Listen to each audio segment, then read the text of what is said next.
S'il y a un endroit auquel les mangaka ne se sont jamais intéressés, pour des histoires de mafia, de trafic, de fusillade, de guerre entre gangs, c'est les mers d'Asie du Sud-Est. Mais il y a un type, il s'appelle Rei Hiroe, et lui, il s'y est intéressé. Et c'est bien, très bien. Aujourd'hui, je vous parle de Black Lagoon. Bienvenue aux lectures nocturnes numéro 4.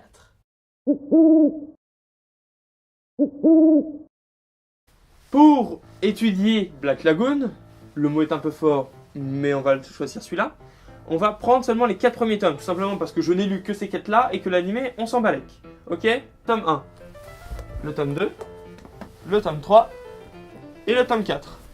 Alors je vous les montre parce qu'il y en a qui se plaignent que je montre pas les couvertures, donc voilà. Alors, Black Lagoon, ça raconte quoi? Ça raconte l'histoire d'un groupe de passeurs dans les mers de l'Asie du Sud-Est, composé de 3 membres.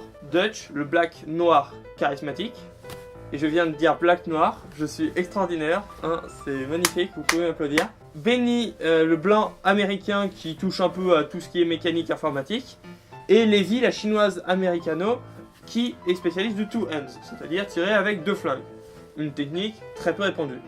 Va se rajouter très rapidement Rokuro Okajima, un fonctionnaire, je vous laisse découvrir comment il intègre la bande, qui va rapidement être surnommé Rock. Et donc ils vont devoir s'occuper de différents métiers, de différentes tâches dans la mer d'Asie du Sud-Est, comme je l'ai dit, au service de différentes mafias locales, comme la mafia italienne, russe et chinoise. Chacune apportant son lot d'ennuis. Évidemment, si vous traitez avec les mafias, vous n'allez pas être considéré comme un saint non plus. On va donc passer de différentes histoires qui vont retracer, j'ai envie de dire, les différentes faces du métier de la mafia et des trafiquants. On va passer du trafic d'enfants au trafic de données. On va même avoir des musulmans, on va même avoir des yakuza, et on va avoir des combats et des explosions. Alors moi j'ai envie de dire, c'est la bonne formule pour un manga d'action. On est dans une époque contemporaine, les personnages sont bons, charismatiques, et ont tous chacun un mode de pensée très fort. C'est-à-dire que s'il y a un des personnages qui n'est pas d'accord, ça peut se finir en bagarre. Mais genre très rapidement. Exemple, Levi, c'est une blasée de la vie, donc pour elle, l'argent est pour tout. Rock est un optimiste, parce que c'est un fonctionnaire et que lui, il a changé de vie, donc il veut que tout soit beau. Et donc évidemment, les deux vont se foutre sur la gueule, genre tous les tomes. Et donc c'est intéressant parce qu'on n'a pas des personnages passifs qui sont dans une équipe et qui vont se dire voilà, c'est bon, on te connaît à peine et on va te rejoindre. Non, non, non, on a vraiment des vraies discussions, des vrais dialogues, même si Benny est en arrière-plan. Pourtant, un américain informatique geek, moi désolé, on le met en avant normalement. Hein. Donc, comme je vous l'ai dit, personnage charismatique. Scénario, intrigue, univers intéressant si on se plaît dans le domaine. En plus, on a un dessin qui vraiment est bon, on a des...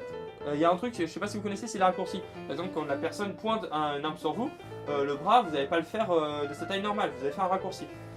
Et ben, ils se débrouillent super bien sur ce coup-là. Les scènes de combat sont bien rythmées, bien mouvementées.